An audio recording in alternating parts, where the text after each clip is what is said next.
দেখতে দেখতে বাড়ি ফেরার দিন অবশেষে চলে এলো আর আমরা রওনাও দিয়ে দিয়েছি ভীষণ ভোর ভোর।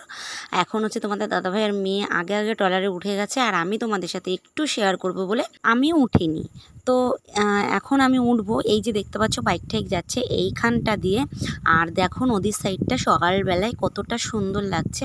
যাই হোক চলো এবার আমি ট্রলারে উঠে পড়ি। আর আমাদের এই নৌকোটা হচ্ছে অনেকে নৌকো বলে, আবার কেউ কেউ ট্রলারও বলে, যেরকম আমি ট্রলারই বেশিরভাগ বলি। তো যে যেইটা আর কি বলে, যার যেইটা ভালো লাগে। যাই হোক তারপরে এই যে দেখো ট্রলারে উঠে পড়েছি আর তোমাদের দাদাভাইও বসে আছে, মেয়েও সাইডে। আর আসার সময় বাড়ির থেকে ভিডিওটা করিনি, কারণ আমার মা না, মানে আমার মায়ের মুখের দিকে তাকাতেই ইচ্ছা করে না, এতটা খারাপ হয়ে যায়। যতক্ষণ না আড়াল হবো ততক্ষণ ঠিক আসতেই থাকে, ভীষণ খারাপ লাগে। ওই কারণে যাই হোক ভাবলাম চলো ঘাটের থেকেই করি।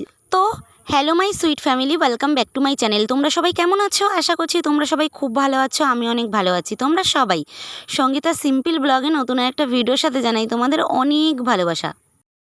তো ফ্রেন্ড সকাল এখন 7টার থেকে আজকের ব্লগটা স্টার্ট করছি, দেখতে থাকো, আশা করছি তোমাদের ভীষণ ভালো লাগবে। আর এটা হচ্ছে তোমার দুদিন পরের ব্লগ। আমি বাড়িতে এসেছি তার দুদিন পরের ব্লগ, আর যেদিন বাড়িতে এসেছিলাম সেই দিনের ব্লগটা তোমাদের আগে একটুখানি আমি শেয়ার করে দিয়েছি, কারণ সেই দিন ওইটুকুই তুলেছিলাম, তারপরে আর ভিডিও শ্যুট করা হয়নি, তো আর পারিনি। তো যাই হোক ফাইনালি দুদিন পরে আবার ব্লগটা স্টার্ট করছি।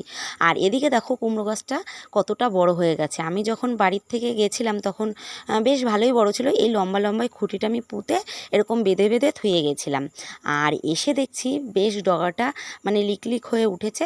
তো আমি আবার ওই মানে ওই কর্নারটা থেকে চালের উপরে আবার একটা লগাই যে বেঁধে দিয়েছি লাল ওই যে ন্যাকড়াটা দিয়ে, তো ওই দিকে এবার যাচ্ছে, বেশ ভালোই হয়েছে। যাই হোক আর বারবার আমি কুমড়ো গাছটা আমার জানলা থেকেই দেখছিলাম, ভীষণ ভালো লাগছিল, কারণ আমি গাছ ভীষণ ভালোবাসি, ভীষণ। আর যদি কোনো ফলের গাছ হয় তাহলে তো কোনো কথাই হবে না, ভীষণ ভালো লাগে। আর সত্যি কথা বলতে গাছটা এসে দেখেই আমি একদম মানে ধন্য হয়ে গেছি, যে যাক, আমি তো ভেবেছিলাম মনে হয় বাঁচবেই না। তো ওই যে ধৈর্য নিয়ে যত্ন সহকারে যদি তুমি কোনো কিছু টিকিয়ে রাখতে চাও তাহলে অবশ্যই ভগবান সেটা দেয়, তাই না? তো এইটাই হচ্ছে ব্যাপার। যাই হোক চলো এখন হচ্ছে আমি এই যে বিছানা তুলে নিচ্ছি, আর 7টা থেকে ব্লগ স্টার্ট করেছি বলেছি তোমাদের, সেটা হচ্ছে আজকের। আর যেদিন আমি বাড়িতে এসেছি সেদিনেও ভোরবেলা করেছি, ওইটুক তোমাদের আমি জুড়ে দিলাম বললামই।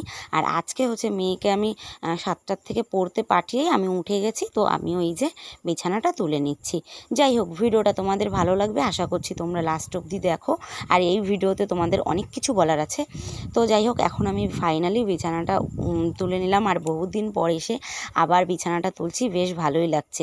হ্যাঁ যদিও মিডিলে দুদিন গেছে, তো অনেকটাই কাজ বাজ আর কি সারতে হয়েছে, কারণ অনেক দিন পরে বাড়িতে এসেছি। তো এবার অনেক মানে ঝড় হয়েছিল, এবার পাতা ঠাতা দিয়ে চারো সাইড বাড়িতে একদম পরিপূর্ণ ছিল।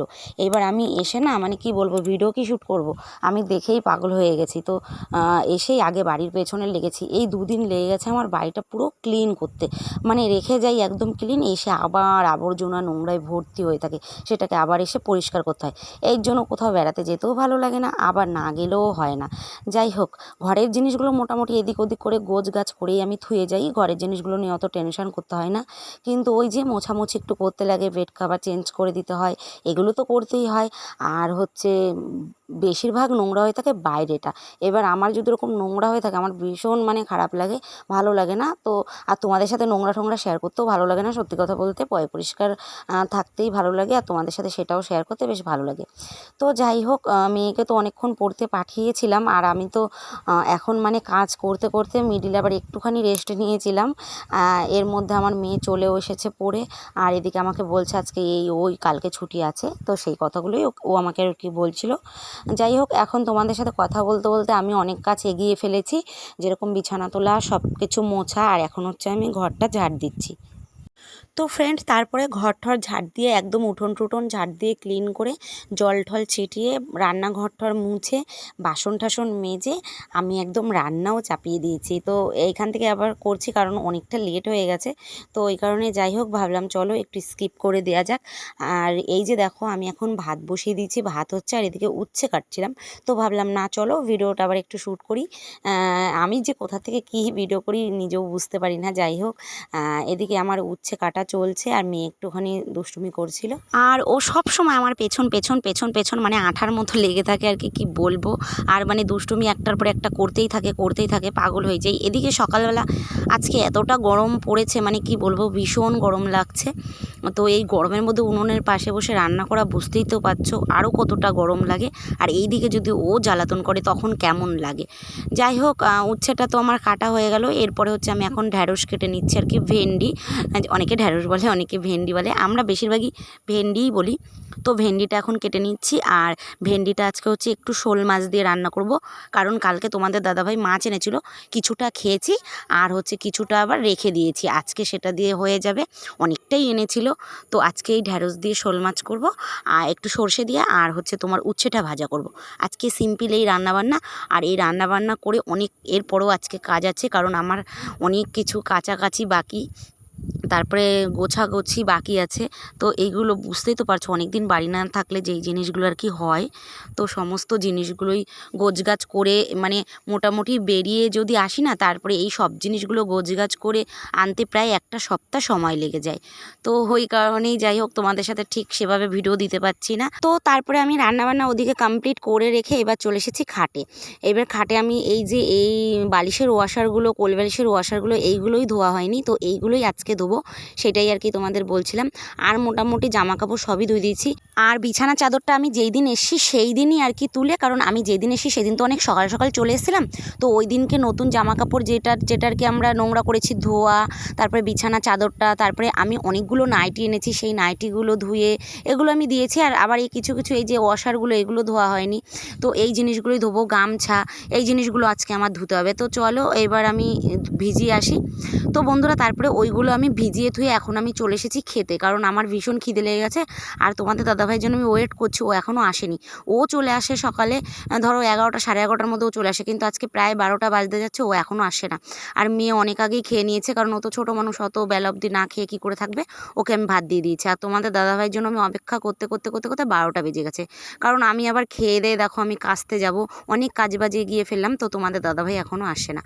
আর দুবেলা রান্না করে নিয়েছি, সকালের আর দুপুরের, কিন্তু বেজেই তো গেল 12টা। এখন যদি খাই আর দুপুরে কখন খাবো জানি না। যাই হোক চলো। তো বন্ধুরা, খাওয়া দাওয়া তো কমপ্লিট করেছি, আর আজকে এখন এসছি এই মুহূর্তে তোমাদের সাথে একটা জিনিস শেয়ার করতে। তো এই ভিডিওটা হচ্ছে আমার এই যে আগের দিন আর কি শ্যুট করা ছিল, রাতের বেলা আমি শ্যুট করে রেখেছিলাম। তো আমি কিছু আজকে নাইটির কালেকশান এনেছি, তোমাদের আমি দেখাবো, অবশ্যই তোমরা দেখো। আমি যতগুলো নাইটি পরি কোথার থেকে আনি সেইটা তোমাদের এই ভিডিওটায় আমি বলবো। তো ভিডিওটা আমি আগের দিন ওই যে তোমাদের বললাম আমি হচ্ছে শ্যুট করে রেখেছিলাম, এই ভিডিওতেই তোমাদের আমি শেয়ার করে দিচ্ছি। যাই হোক, প্রথম হচ্ছে এই যে আমার ফার্স্ট একটা কালেকশান, দেখো কীরকম লাগছে অবশ্যই কিন্তু বলো। আর দেখো এই যে হচ্ছে নাইটিগুলো, আমি সব নাইটিগুলোই আমি আমার বাবার বাড়ির দেশের থেকেই আনি, মানে বলতে পারো ওখানে না একটু কম দাম। এবার ওখান থেকে আনি, আমার সুবিধা হয়, পত্তা পড়ে একবারে যখন আমি যাই 6টা 7টা করে এরকম করে নিয়ে আসি, 8টা করে নিয়ে আসি, আমার প্রায় কিন্তু বছর কেটে যায়। আর ওখানে খুবই কম দাম, এইখানে প্রচুর দাম, সব জিনিসের প্রচুর দাম। বিশেষ করে আমি নাইটিটা আমার মানে যত জামা প্যান্ট পরি, শুধু নাইটি না, যত জামা প্যান্ট পরি সব আমার বাবার বাড়ির দেশের থেকেই আনা। তো ভীষণ ভালো লাগে, কম টাকার মধ্যে কালেকশানগুলো ভীষণ ভালো লাগে। আর দেখো এই নাইটিটা, এই যে আর একটা নাইটি, এবার এনেছি আমি 6টা নাইটি। তো কি সুন্দর এই নাইটিটার কালেকশানও, আর এত সুন্দর কাপড়গুলো তোমরা দেখো। আমি কিন্তু ভিডিও কোনো এডিট না, নর্মাল আমার ক্যামেরায় যেরকম ওঠে ঠিক সেই রকমই আমি তোমাদের সাথে শেয়ার করছি। আর হচ্ছে একদম এই রকমই অরিজিনালিও, মানে অরিজিনাল এই রকমই দেখতে। তো দেখো কীরকম লাগছে তোমরা বলো। এই যে আর একটা প্রিন্ট, এই প্রিন্টটাও খুব সুন্দর, সমস্ত প্রিন্টই সুন্দর, কিন্তু কি বলো তো, এক একটা কালার এক এক রকম। আমি প্রতিটা কালার আলাদা আলাদা এনেছি, তো আমার ভীষণ ভালো লাগে। আর হচ্ছে এই যে দেখো আর একটা কালেকশান, এইটা হচ্ছে আমার হাতানি, কারণ তোমরা অনেকেই জানো আমি হাতা কাটা খুব কমই পরি, বেশিরভাগই আমি হাতাওয়ালা নাইটিই পরি। এইবার পছন্দর মধ্যে এই একটা নাইটি পছন্দ হয়ে গেল, কিন্তু হাতা নেই। তো ভাবলাম পছন্দ হয়ে গেছে, বাড়ি গিয়ে চলো লাগানো যাক। কিন্তু তোমাদের দাদাভাই আবার বলছে যে না, এই নাইটিটার হাতা লাগাতে হবে না, এই নাইটিটা হাতা ছাড়াই তুমি পরো। আর বাদবাকি যতগুলো আমি নাইটি এনেছি আমি সবসময় হাতা লাগানো কেনারই চেষ্টা করি, ওই সবগুলোই হাতা লাগানো, শুধু এই একটাই আর কি হাতা না লাগানো। আর এই যে দেখো, এই যে আর একটা নাইটির কালেকশান, কালারগুলো দেখো জাস্ট অসাধারণ, আর একটু রং ওঠে না, এত ভালো, মানে এত কম দামে যে এত সুন্দর সুন্দর নাইটি পাওয়া যায় কি বলবো তোমাদের। তো আমি তোমাদের জায়গাটার নাম অবশ্যই বলে দিচ্ছি, তোমাদের আমি কোথা থেকে আনি। তো আমার বাবার বাড়ি দেশ থেকে যেহেতু আনি, তোমাদের বলে দিচ্ছি। এই যে দেখো আর একটা কালেকশান, খুব সুন্দর, এটা একটু বাটিকের মধ্যে, আমি কোনোদিন পরিনি, ভাবলাম চলো একটা বাটিকের মধ্যে পরা যাক। তো এই নাইটিগুলো আমি হচ্ছে চাকদার থেকে আনি, অনেকেই তোমরা চেনো, আর যারা তোমরা চেনো না তো আমার সাথে কন্ট্যাক্ট করো, আমি বলে দেবো তোমাদের সেই ঠিকানাটা। সত্যি তোমরা ওইখান থেকে কেনাকাটা করো, দারুণ দারুণ কালেকশান। তো যাই হোক, চলো আমার কোন নাইটিটা সবচাইতে ভালো লাগলো কমেন্ট আমাকে কিন্তু অবশ্যই জানাবে। আর হচ্ছে আজকের মতো মানে এই যে সেই দিন ভিডিওটা এইটুকুই শ্যুট করে রেখেছিলাম। তো বন্ধুরা চলো, আগের দিন রাতে আমি ওই নাইটি যেগুলো তোমাদের দেখালাম ওই ভিডিওটুকু আমি শ্যুট করে রেখেছিলাম। হ্যাঁ, নাইটিগুলো এসেই আমি সব ধুয়ে দিয়েছিলাম, কারণ আমি নতুন নতুন জিনিস না ধুয়ে একদমই পরি না, ধুয়েই বেশিরভাগ পরার চেষ্টা করি, ভালো হয়। আর ধুয়ে শুকিয়ে একদম পুরো আমি সাইড ফাইড মেশিনে পুরো সেলাই করে একদম সব পারফেক্ট তৈরি করে ফেলেছি। তো যেই দিন আমি বাড়িতে এসেছি সেই দিনই কিন্তু আমি নাইটি টাইটিগুলো সুন্দর করে ধুয়ে টুয়ে একদম সেটিং করে হাতা ঠাতাগুলো সব সেলাই করে নিয়েছি। আর এটারই ভাবছি যে হাতা হচ্ছে লাগাবো না, যেহেতু তোমাদের দাদাভাইও বারণ করেছে। এটা হচ্ছে আজকে, কারণ আজকে এই যে দুপুরবেলা ওই যে খাওয়ার থেকে ওইটুকুই শ্যুট করা হয়েছিল, তারপরে আর করিনি। আর এখন হচ্ছে রাত 12টার সময় আমি রেডি হয়েছি, ভাবলাম চলো নাইটিটা পরে যখন রেডি হয়েছি তোমাদের সাথে একটু শেয়ার করা যাক। এখন আমি রেডি হয়েছি একটাই, কারণ আমি দুটো ইনস্টাগ্রামে ভিডিও বানাবো ওই কারণে। তো এই যে হাতা কাটা নাইটিটাই ফার্স্ট পরলাম, আর আজকে সারাদিনই স্নানের পরে হাতা কাটা নাইটিটা আমি পরেছিলাম, ভাবলাম চলো একবারে সাজগোজ করেই তোমাদের সাথে শেয়ার করা যাক। দুপুর থেকে পারতাম শেয়ার করতে, ভাবলাম না চলো আজকে দুটো ইনস্টাগ্রামে ভিডিও বানাবো, তখন সাজবো, তখনই নয় তোমাদের সাথে শেয়ার করব। কখনো তো সেভাবে তোমাদের সামনে সেজে আসি না, বেশিরভাগই নর্মাল যেরকম থাকি সেই রকমই আসি। তো ভাবলাম আজকে যখন সাজছি চলো আজকেই শেয়ার করা যাক। তো বন্ধুরা চলো, হাতা কাটা নাইটিটা পরে আমাকে কেমন লাগছে তোমরা কিন্তু আমাকে অবশ্যই জানাবে, আর নাইটিটা কেমন লাগছে সেটাও আমাকে বলবে। তো চলো এবার আমি কটা ভিডিও বানাই, আর তোমরা এখনও যারা চ্যানেলটা সাবস্ক্রাইব করোনি তারা অবশ্যই করো। আর চলো সবাই ভালো থেকো, সুস্থ থেকো।